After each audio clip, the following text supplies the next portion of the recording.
Hello guys, welcome back. तो आप सब लोग अपने अपने घरों में बिल्कुल सुरक्षित होंगे, इसका मैं उम्मीद करता हूँ। और आप सबको पता है कि लास्ट टाइम हमने आपके सॉइल इंजीनियरिंग में मैंने आपको एक छोटे से जो न्यूमेरिकल्स आपके रहते हैं 4-5 न्यूमेरिकल्स का मैंने लेक्चर अपलोड किया था, ठीक है। वो न्यूमेरिकल्स आपके बहुत ज़्यादा इंपॉर्टेंट हैं। आप जो बच्चे सीरियसली पढ़ रहे हैं उनको पता चलेगा जब वो पेपर अपना एक्चुअल एग्ज़ाम में बैठे होंगे और उन्होंने ये प्रैक्टिस की होगी, तो उस समय उनको इस चीज़ की इंपॉर्टेंस जो है वो पता चलेगी, ठीक है। साथ ही साथ में आपका मैंने लास्ट टाइम एक क्विज परफॉर्म करवाया था, जो आपका टेलीग्राम पे ये जो क्विज है वो हमने लिया था। और उसके रिजल्ट जो हैं वो इस तरीके से हैं। करीब अगर मैं बात करूं कितने स्टूडेंट ने टेस्ट दिया था, तो अभी तक 60+ स्टूडेंट जो हैं वो ये टेस्ट दे बैठे हैं, ठीक है। और उनमें से कुछ बच्चों के जो रिजल्ट हैं वो मैंने आपको यहाँ पे बताए हैं, ठीक है। अगर मैं बात करूं कि इस टेस्ट में कितने बच्चे पास हुए हैं, तो वो सिर्फ ये पहले 9 स्टूडेंट्स हैं, फर्स्ट 9 स्टूडेंट्स हैं जो पास हैं, अगर 70% के हिसाब से चला जाए, ठीक है। तो इशफाक, वरिंदर और काव्या जिगन करके जो आप ले सकते हो, ये स्टूडेंट्स हैं जिन्होंने आपका टॉप किया है, ठीक है। तो गाइज अगर मैं बात करूं, अगर जितना मैंने आपके अभी 2 टेस्ट परफॉर्म किए हैं, तो अगर मैं एक समराइज करके आपको बताऊं कि आप लोग प्रिपेयर हैं, अगर पोस्टें आती हैं जिसकी हम लोग डिमांड कर रहे हैं कि जेके एसएसबी जेई की पोस्ट को एडवर्टाइज करें, तो क्या मैं बोलूँ आप लोग प्रिपेयर हो? तो देखो, मैं बिल्कुल बोल सकता हूँ आप लोग बिल्कुल प्रिपेयर नहीं हो अभी, ठीक है। क्यों के लिए? आप रिजल्ट देखो, 60 बच्चों ने दिया है, ठीक है, 60 स्टूडेंट्स ने टेस्ट दिया है। और ये आप देखो कि चलो मैं टॉप 10 ले लेता हूँ यहाँ से, ठीक है। तो रेशियो आप ले लो, 60 में से 10 स्टूडेंट हैं जो पास हो रहे हैं। बाकियों के मार्क्स अगर आप देखोगे तो ये कितने डाउनवर्ड्स हैं, ठीक है। और ये क्यों है? क्योंकि लिए आपने, सीधी सी बात है, आपने हमारे लेक्चर्स नहीं देखे हैं। हमारे लेक्चर्स तो चलो कोई बात नहीं, छोड़ दीजिए, आपने अच्छे से खुद से स्टडी ही नहीं की है, ठीक है। और अगर आप पढ़ेंगे नहीं तो आपको क्या लगता है कि इस समय कंपटीशन के हिसाब से आपको जो पेपर आने वाला है वो पहले की तरह आएगा कि जैसे पहले जीकेएसएसबी में हुआ था? देखो, ऐसा बिल्कुल नहीं होगा। पेपर का स्टैंडर्ड हाई होगा और आप लोगों को तैयारी भी उस हिसाब से करनी है। और इसीलिए मैं आपको बार बार बोल रहा हूँ कि अगर आपने कहीं कोचिंग ली हुई है, कहीं से भी ली है, हमसे ली है या खुद भी पढ़ रहे हो, तो इन लेक्चर्स को एटलीस्ट आप देख तो सकते हो ना। 20-25 मिनट की वीडियो है, आपको एक बार सिर्फ देखना है, ठीक है। और आपको कुछ ना कुछ नई चीज़ जो है यहाँ से सीखने को मिलेगी, ठीक है। तो गाइस, जो हो गया वो हो गया, पर प्लीज़ अपनी स्टडीज़ पे ध्यान दीजिए। आप बाकी पेपरों की तैयारी कर रहे हैं उनको भी कीजिए, कोई प्रॉब्लम नहीं है। पर अपने दिन का 20 मिनट जो है आप यहाँ के लिए निकालिए, ज़रूर निकालिए, ये आपको बेनिफिट होगा, ठीक है। तो गाइज, प्रिपेयर रहिए आपके नेक्स्ट टेस्ट के लिए भी, ठीक है। तो आज कुछ पुरानी अगर मैं बात कर लूँ आपसे, आपको पता है कि चैप्टर 2 हमने आपका कंप्लीटली पढ़ लिया है। उसमें से एक पोर्शन हमने नहीं पढ़ा था और वो थे आपके टेस्ट, ठीक है। टेस्ट में मेजरली जो हम टेस्ट परफॉर्म करते हैं वो एक करते हैं आपके वाटर कंटेंट की डिटर्मिनेशन के लिए, और एक हम करते हैं आपकी स्पेसिफिक ग्रेविटी की डिटर्मिनेशन के लिए, ठीक है। और दोनों इंपॉर्टेंट है ये। और पहले तो मैं आपको आज स्पेसिफिक ग्रेविटी को नहीं, इस लेक्चर में स्पेसिफिक ग्रेविटी को नहीं डिस्कस करेंगे। इस लेक्चर में हम आपके वाटर कंटेंट को डिस्कस करेंगे कि कैसे हम वाटर कंटेंट डिटरमिनाइन करते हैं, ठीक है। अब लगभग हमारे पास 6 से 7 टेस्ट हैं जो ये परफॉर्म करेंगे हम। और इन 6 से 7 टेस्ट में मैं आपको बता दूं, कोई भी जेई का पेपर होता है, ठीक है, कोई भी एई का पेपर होता है, गेट का पेपर होता है, या किसी भी लेवल तक का पेपर होगा, तो यहाँ से आपको 2-3 नंबर के क्वेश्चन जो हैं वो ज़रूर मिल जाएंगे, ज़रूर, ठीक है। तो इन टेस्ट को आप ध्यान से देखिएगा। तो आओ शुरू करते हैं। तो सबसे पहला टेस्ट जो आपको आपको नजर आ रहा है वो है आपका ओवन ड्राइंग मेथड, ठीक है, वाटर कंटेंट डिटरमाइन करने के लिए। अब आप सबके लिए एक क्वेश्चन है जो आप लोग कमेंट करेंगे। जो कमेंट करेगा उसी को याद रहेगा, जो नहीं करेगा तो ऑब्वियसली उसके लिए जो फर्स्ट टाइम आएगा तो उसका गलत होने वाला है। तो क्वेश्चन ये है कि बताओ, जो ये टेस्ट हम परफॉर्म कर रहे हैं, ठीक है, ये कौन से कोड में गिवन है, कौन से आईएस कोड से ये फॉलो होते हैं, ठीक है। जैसे अगर मैं बात करूं आपके आईएस 456 के लिए, तो ये किसके लिए? डिज़ाइन के लिए है। वैसे ही इन टेस्ट को परफॉर्म करने के लिए कोई ना कोई कोड होगा, और वो कोड क्या है, ठीक है। अब बात करते हैं आपके टेस्ट की। फर्स्ट टेस्ट जो है आपका वो है ओवन ड्राइंग मेथड, ठीक है। सब लोगों ने ये टेस्ट जो है लेबोरेटरी में परफॉर्म किया होता है। अगर मैं बात करूँ इसकी मेथड की, तो सबसे पहला ऑब्जेक्टिव यही है कि कौन सा मेथड मोस्ट एक्यूरेट मेथड होता है वाटर कंटेंट फाइंड करने में, तो वो कौन सा हो जाएगा आपका ओवन ड्राइंग मेथड। ठीक है, दूसरा पॉइंट, इसको कॉमनली अडॉप्ट करते हैं और सिंपलेस्ट मेथड है।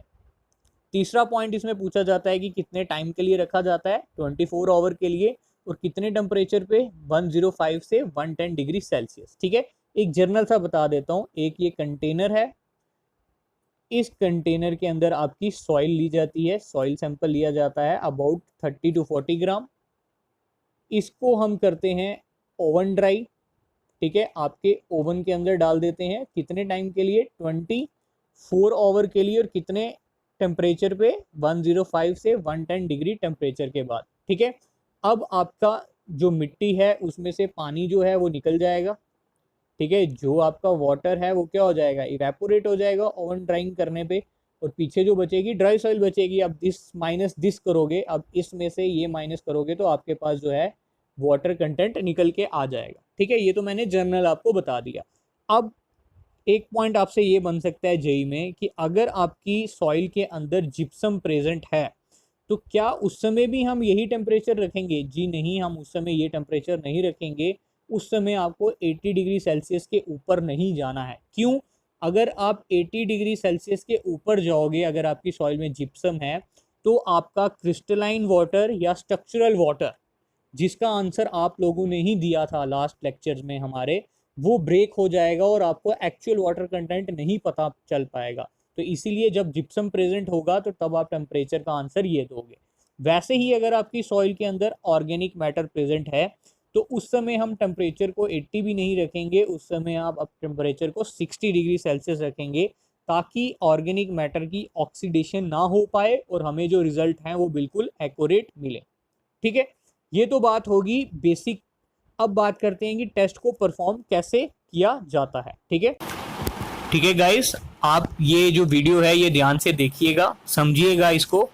is an important parameter which influences the behavior of soil. Water content can be determined using several methods applied on small soil sample. Let's start with first method, oven drying method. This is a laboratory test because we need an oven for this test to perform. And certainly we cannot carry an oven into the field. It is the simplest and the most commonly adopted method for the determination of water content. Its procedure is very simple. Just take out a small soil sample, take its weight and put it into the oven for 24 hours. Then take it out and take its weight again. The difference of weight will be the weight of water present in the soil sample. What we actually do is, we take a clean container and weigh it accurately. Let's say this weight as W1. Then we take some 30 to 40 gram of soil sample into the container and take its weight again and let's say it W2. Now place the container into the oven at a controlled temperature of 105 to 110 degrees centigrade. We maintain this temperature because water boils and vaporizes at 100 degrees centigrade and we want the water present in the sample to escape out. Temperature higher than 110 degrees may break the crystalline structure of clay particles, which may cause a loss of chemically bound water. But if soil is organic, then lower temperature as 60 degrees centigrade is recommended to avoid the oxidation of organic matter present into the soil. If soil is sandy, that is, it has large particles and large pores, then it gets completely dry in 4 to 6 hours. And if the soil is clayey, that is, it has small particle size and small pore size, then it may take 16 to 24 hours to fully dry. But we maintain the laboratory practice of drying the soil sample for 24 hours at temperature of 105 to 110 degrees centigrade. After drying, we place the container with the dry soil in it inside desiccators for it to cool down at room temperature. Desiccators are vessel-type containers which are used to preserve moisture-sensitive items from atmospheric moisture and humidity. When container cools down to the room temperature, it is weighed again and let's set this weight as W3. Now we have three weights, W1 which is weight of container, W2 which is weight of container with moist sample, and W3 which is weight of container after drying the soil sample. From these weights we can know weight of water as weight of container with moist sample minus weight of container with dry sample, and weight of solids as weight of container after drying the sample minus weight of empty container. And we know that by definition water content is weight of water divided by weight of solids, which we can write as. So this is how we determine the water content of any soil sample using an oven. Thank you. ठीक है guys, तो ये था आपका पहला method, oven drawing method. अब हम चलते हैं आपके नेक्स्ट मेथड के ऊपर, जो है आपका सैंड बाथ मेथड। ठीक है, तो सैंड बाथ मेथड में अब ऐसा नहीं है कि सैंड में जाके रख देंगे, थोड़ा सा मेथड जो है इसको समझने वाला है। एक्चुअली में ये फील्ड मेथड है। ठीक है, इसमें करते क्या हैं बिल्कुल आपको क्लियरली मैं बताऊंगा, बस आपको यहाँ पे एक चीज़ ध्यान रखनी है, ये जो मेथड है ना ये एक इनएक्यूरेट फील्ड मेथड है, क्योंकि ये टेम्परेचर का जो कंट्रोल है आप नहीं कर पाते हो इसके ऊपर। और साथ ही साथ में ये जो मेथड है इसमें जो आप सैंड, आपको ये नज़र आ रही होगी, ठीक है, ये जो सैंड है अगर आपसे पूछ लिया जाए कि इसकी थिकनेस कितनी होती है तो याद रखना 3 सेंटीमीटर। ये मैं आपको बता दूं, ये हिमाचल में जो HP में एक बार क्वेश्चन आया हुआ है कि जो आप सैंड बाथ मेथड परफॉर्म करते हो उसमें जो सॉइल फिल करते हो डिश के अंदर वो कितनी थिकनेस में रखी जाती है, तो वो 3 सेंटीमीटर रखी जाती है। ठीक है गाइज, ये मेथड जो है मैं आपको समझा देता हूँ अभी। Is a quick method for determining the water content of a soil sample. It is a field test because we don't need any specific expensive equipment for this test to perform. We only need a small vessel or container to take some soil sample. And the calculations of this method are similar to that of oven drying method. Firstly, we weigh the empty container and say its weight is W1. Then, take some amount of soil into it and weigh it again. We say this weight as W2. Then, we place the container on sandbath. By sandbath, we may think of something like this, but it is more similar to bathing like this. A sandbath is a tray-type container which contains about 50 mm thick sand layer. This arrangement is heated with stove or burner. The sand layer is used to give the sample a uniform heating. When sample is placed on sand, it becomes dry within half to 1 hour. The sample is occasionally stirred with some knife or rod to assist drying. After drying, weight of sample is taken again and noted as W3. With these 3 weights, we can know weight of water that was present in the sample by removing dry soil weight from moist soil weight, and weight of solids by removing weight of empty container from weight of dry soil plus container, and water content being weight of water divided by weight of solids can now be calculated by substituting these values. तो guys ये था आपका sand bath method, उम्मीद करता हूँ आपको totally समझ आ गया होगा।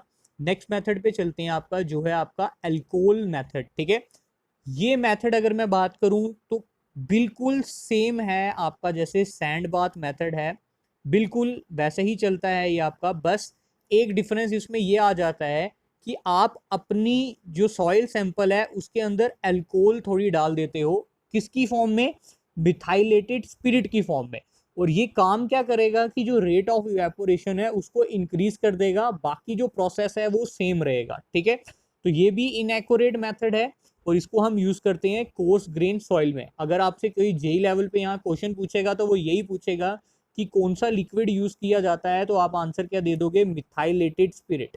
ठीक है, एक क्वेश्चन ये बन सकता है और ये पूछ सकता है कि कौन सी तरीके की सॉइल के लिए ये सूटेबल है, तो कोर्स ग्रेन सॉइल के लिए ये सूटेबल है। ठीक है, पढ़ते हैं आपका नेक्स्ट मेथड जो है आपका कैल्शियम कार्बाइड, और मोस्ट फास्टेस्ट बोल सकते हो आप इसको या रैपिड बोल सकते हो मेथड। आपसे जेई पे जो क्वेश्चन पूछा जाएगा ये पूछा जाएगा, which of the following is the fastest method for water content determination. तो आप क्या आंसर दोगे, कैल्शियम कार्बाइड मेथड या रैपिड मॉइस्चर टेस्ट।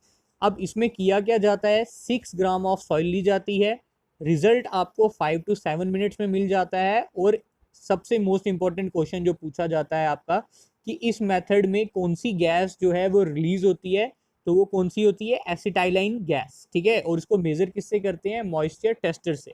अब बात करते हैं कि इस टेस्ट को परफॉर्म कैसे किया जाता है। Rapid moisture meter method is another quick method for determining the water content of a soil sample. This method is performed by an equipment called rapid moisture meter. It is a suitcase type portable equipment and can be conveniently used in the field.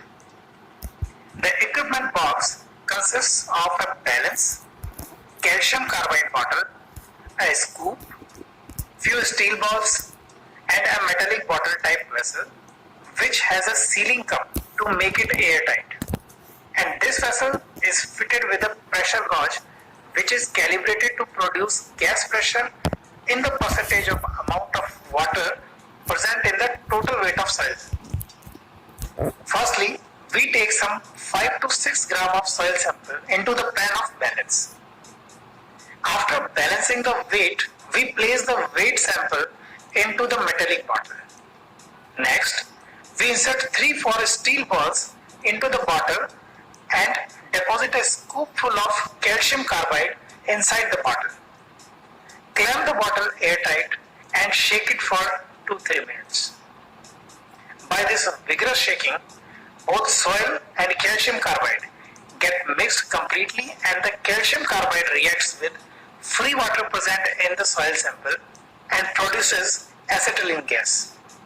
This produced gas develops pressure into the bottle which gets notified on the gauge meter. For this reason, this test is also called calcium carbide method.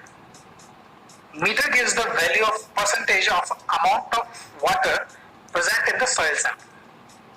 That is, if we get the value on the meter as 4%, then that means in the soil sample 4% is water and 96% is solids.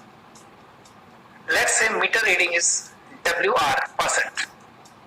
So water content being weight of water to the weight of solids will be this and multiply it by 100 for the percentage value.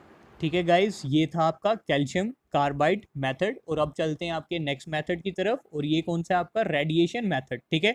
इसको हम laboratory में perform नहीं करते हैं, इसका reason मैं आपको आगे बताता हूँ। अब इस मेथड में एक्चुअली में करते क्या हैं, आपको यहाँ पे 2 केसिंग नज़र आ रही होंगी, ये स्टील केसिंग है, ठीक है। इसको क्या किया गया है, सीधे आपकी ग्राउंड सरफेस के अंदर डाल दिया गया है। इस केसिंग के अंदर यहाँ कैप्सूल्स होते हैं, और कैप्सूल्स के अंदर आपका जो पड़ा होता है वो पड़ा होता है, एक के अंदर पड़ा होता है आपका कोबाल्ट 60, ठीक है। ये क्या, रेडियो एक्टिव एक मटेरियल है जो आपकी क्या करेगा, न्यूरॉन्स बोल सकते हो, या अल्फा रेज जो है आपकी वो प्रोड्यूस करता है, ठीक है। और दूसरी केसिंग में आपका लगा होता है डिटेक्टर। अब होता क्या है कि जब ये जो कैप्सूल है, ये जो कोबाल्ट 60 है, ये आपकी जब रेस प्रोड्यूस करेगा, तो ये अगर आपकी सॉइल में वाटर प्रेजेंट होगा, ठीक है, अगर आपकी सॉइल में वाटर प्रेजेंट होगा तो इन रेस की जो एनर्जी होगी वो रिड्यूस हो जाएगी, और आपके डिटेक्टर तक बड़ी कम रेस जो है वो पहुंच पाएगी, ठीक है।